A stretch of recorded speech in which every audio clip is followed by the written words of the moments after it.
Alright everybody, it's Anarchy here again today. I updated the video recording software I was using, so hopefully it'll look a little better. I'm also in 16:9 with max resolution.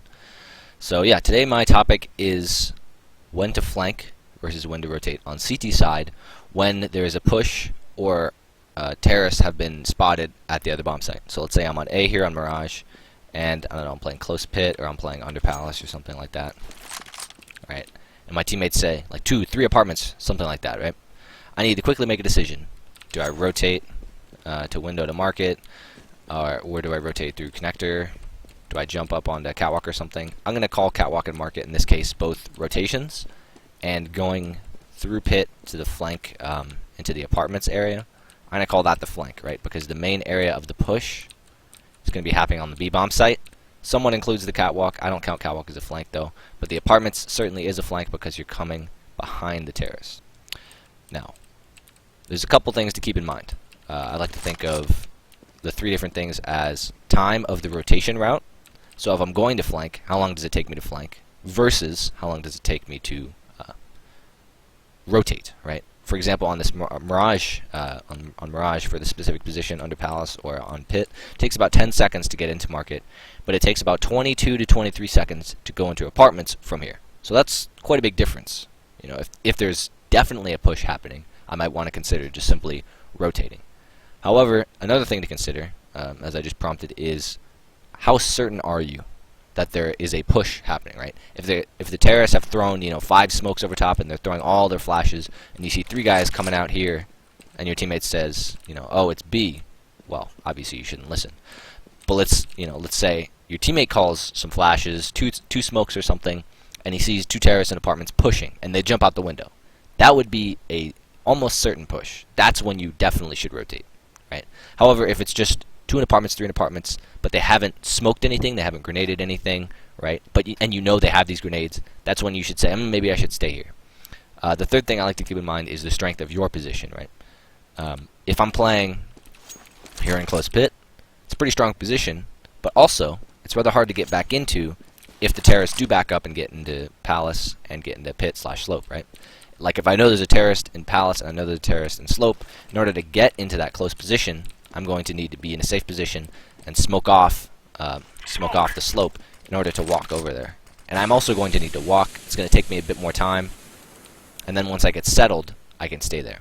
But it's sort of dangerous to leave and come back, is what I'm talking about. If you're under Palace, it's a bit safer because you expose yourself to the slope a little bit less. You can back up towards here or something, or rotate this way towards CT. And the fourth thing I like to think about is how exposed you are in rotating, right? If I'm in this close position and I do rotate, and there happens to be a terrorist here or up in the Palace, right? And I rotate and I'm alone rotating, I have my knife out, I might get backstabbed here. The guy Palace might hear me and peek out, right? So, yeah, those 4 things to keep in mind is how certain you are of the push, how much time you have to get there, essentially, right?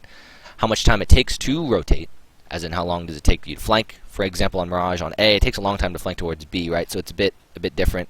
It also takes a long time to flank from B towards A. So it's also, it's sort of map specific here. Versus how long it takes you to rotate. Pretty short on most maps, but some maps, like Dust 2, for example, you might want to consider rotating earlier, or you might want to just consider not rotating at all, and flanking instead, because the flanks and the rotates take similar amounts of time on Dust 2.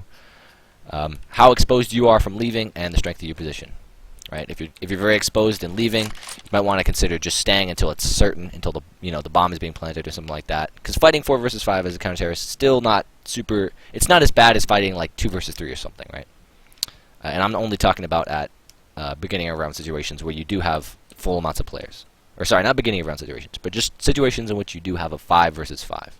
Right? Because the game becomes vastly different when it's 2 versus 3 or 3 versus 3 as to when you should rotate versus when you should push. But anyways, hope I've given you guys some good ideas to think about. I'm going to be posting some more videos in the future. Thanks for watching. Like and subscribe, leave a comment. And it's been Anarchy here. I'll see y'all later. So guys, I remembered another little point that I wanted to hit on. And essentially, as a 5-player setup on CT, you generally have, let's say on Mirage, for example, you're going to have at least 1 mid, and then you're going to have 2 towards the B bomb site and 2 towards the A bomb site. A final thing to consider is which part of that that chain are you on, right? Are you the dedicated A guy?